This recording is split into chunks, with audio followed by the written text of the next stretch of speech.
Welcome back.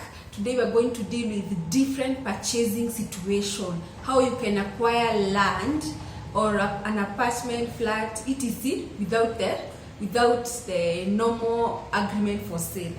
Different other ways on how to acquire land or a home or a flat, etc. So today we are going to start with auction.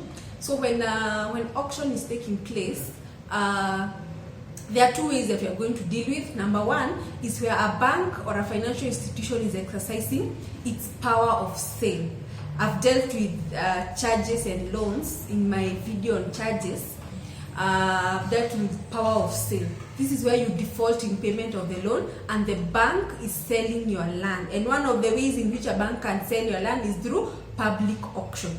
Number two is where there is a court order and where a decree must be satisfied, so your land can be sold to satisfy that decree. Those are two ways that we are going to deal with. So when an auction takes place, the auctioneer must advertise the date, time and the place where the auction will take place.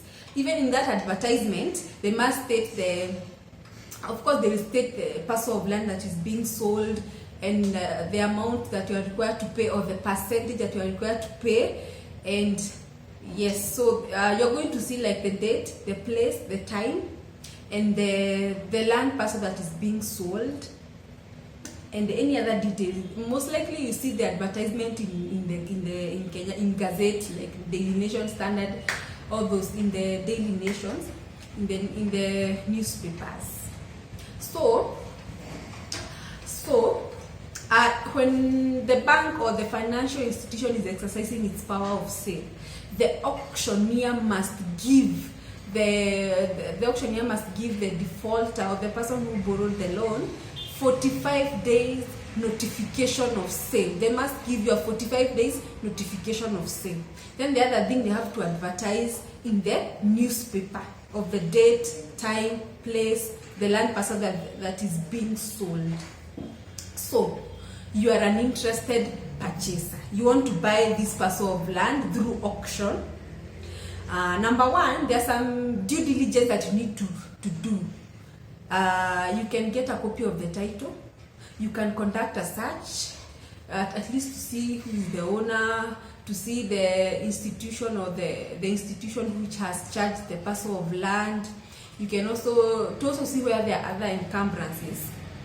You can also appoint a surveyor. You go to where the land is located.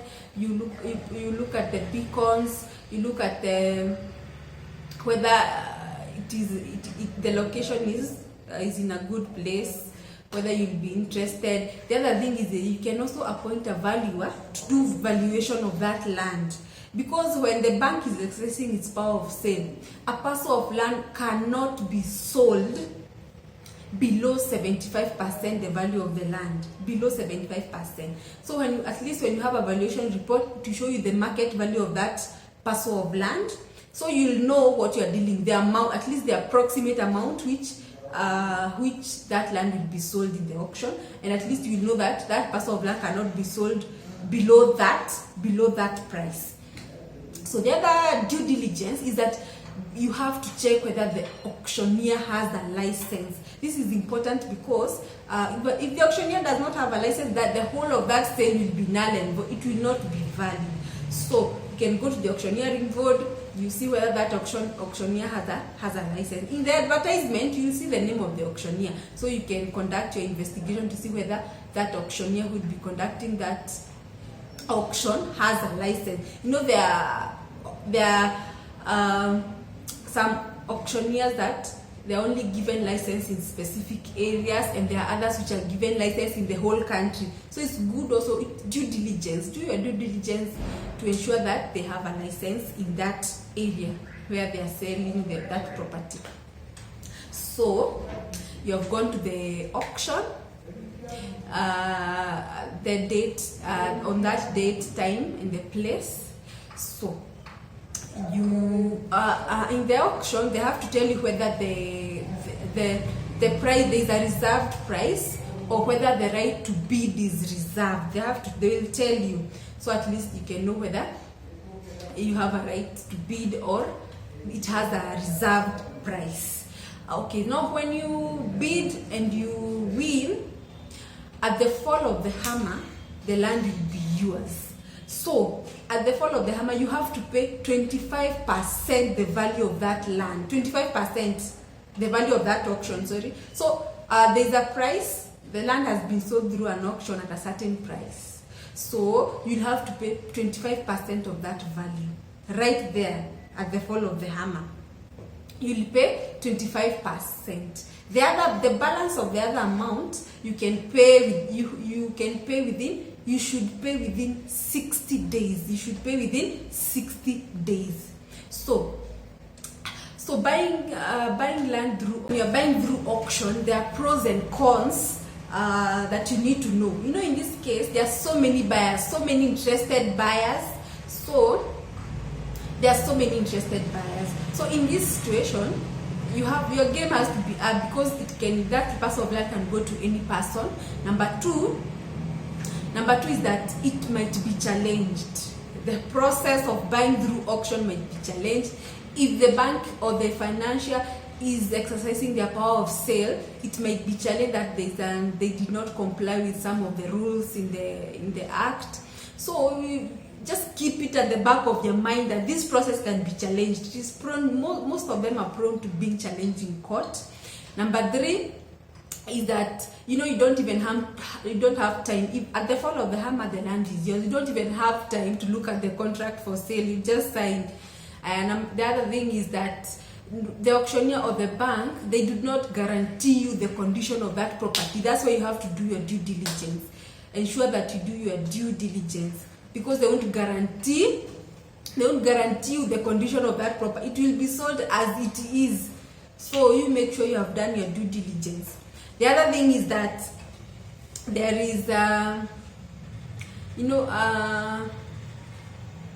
okay, those are the pros and cons. So when you make your bid, you can retract your bid before the sale is complete. You can retract your bid. And according to the Auctioneering Act, if you receive or make a bid contrary to the Auctioneering Act, it is an offense.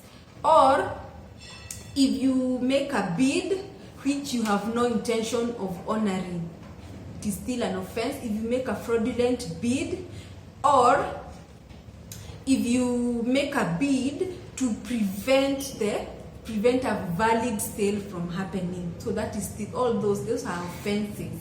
It is an offense to make a bid where you won't honor a fraudulent bid, or where you make a bid to avoid a valid sale.